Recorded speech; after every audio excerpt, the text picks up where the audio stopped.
కృష్ణా జిల్లా పెడన నియోజకవర్గంలో మట్టి మాఫియా వ్యవహారాలు కూటమి పార్టీల్లో చిచ్చుపెట్టాయి.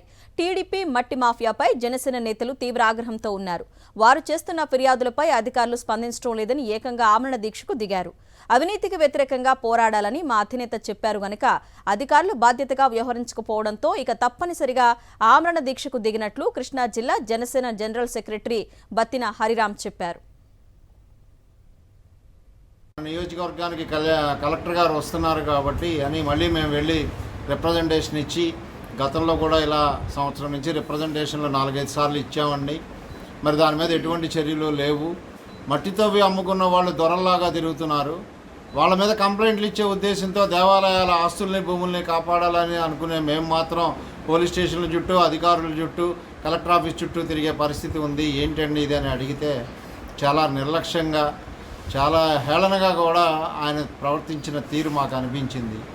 ఇక ఈ సమస్యకి శాశ్వతమైన పరిష్కారం ఈ మట్టి దొంగల మీద చర్యలు తీసుకోవాల్సిన అవసరం ప్రభుత్వాధికారులకి ఉన్నట్లుగా అనిపించట్లేదు. కాబట్టి ఫైనల్గా జనసేన పార్టీ తరఫున మా నాయకుడి ఆదేశానుసారం అవినీతి జరిగింది కాబట్టి అవినీతిని ప్రశ్నించమన్నారు కాబట్టి జనసేన పార్టీ పోరాట పటిమ చూపించాల్సిన అవసరం వచ్చింది కాబట్టి మేము చర్యలు తీసుకోవాలి అని చెప్పి డిమాండ్ చేస్తూ ఈ ఆమరణ నిరాహార దీక్షకు కూర్చోవడం జరిగింది.